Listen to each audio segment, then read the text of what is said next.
Nagtipon ang mga punong barangay, mga DRRM focal persons, mga barangay secretary ug SK chairperson gikan sa 182 ka mga barangay gikan sa Dakbayan alang sa usa ka town hall session nga gipangunahan sa Davao City Disaster Risk Reduction and Management Office aron mapalig-on ang pagpangandam batok sa kalamidad. Ang maong aktibidad subay sa pagsaulog sa National Disaster and Resilience Month karong bulana. Sa maong programa nagpadalasab sa iyang mensahe si Mayor Sebastian Baste Duterte pinaagi kang Councilor Alberto Ungab. Sa iyang mensahe, gipasiugdan niini ang importansya sa panagiusa sa lokal nga panggamhanan ug komunidad aron mapaligon ang kaluwasan ug makabot ang mas ligon nga dakbayan batok sa mga kalamidad.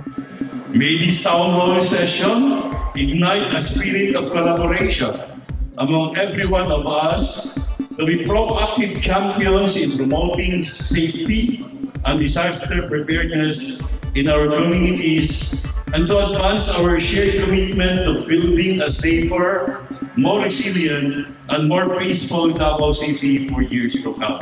Sumala pa ni CDRRMO Head Retired Police Colonel Alfredo Baluran, gipahinumduman ang mga barangay sa importansya sa disaster preparedness ug ang hustong paggamit sa barangay disaster funds, lakip na ang pagpatuman sa mga bagong pulisiya ug giya mahitungod sa disaster risk reduction and management. Gito kay isab sa sesyon ang mga protocol sa suspension sa klase uban ng katungdanan sa Department of Education. The very purpose of this is para